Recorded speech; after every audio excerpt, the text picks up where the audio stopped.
60-second book review of The Children's Blizzard by Melanie Benjamin. So if I could, I would give this book 2.5 stars. It's a historical fiction novel. It's very somber. It is based on a real-life event, the 1888 blizzard that devastated the Great Plains. We don't know how many people died. Some estimates put it upwards of 2,000. So my criticisms of the book are that the writing is a little elementary and repetitive, that the story is told through the eyes of the white European immigrants who came mostly from Norway, Germany, Austria, and the surrounding countries to the US on the promise that they could have 160 acres of land.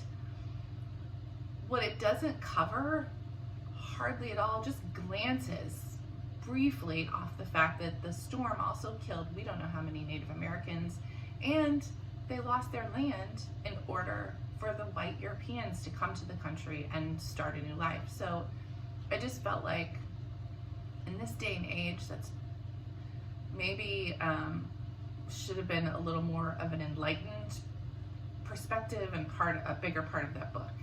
And then the third criticism I have is there's a character in the book who's a journalist, and this drives me nuts every time an author does this. He's just so stereotypical, like even his language and the things that he thinks, and it's just like,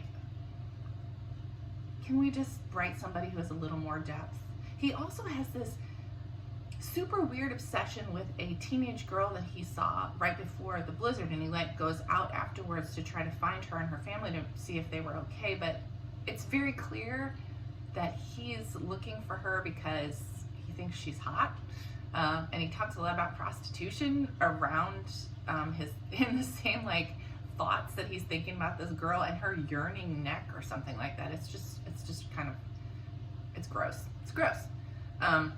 So I was disappointed because I started reading this book during our big snowstorm, and I kind of wanted a story that matched the feelings that I was having around the snow, but I'm only going to give it 2.5 stars for The Children's Blizzard by Melanie Benjamin.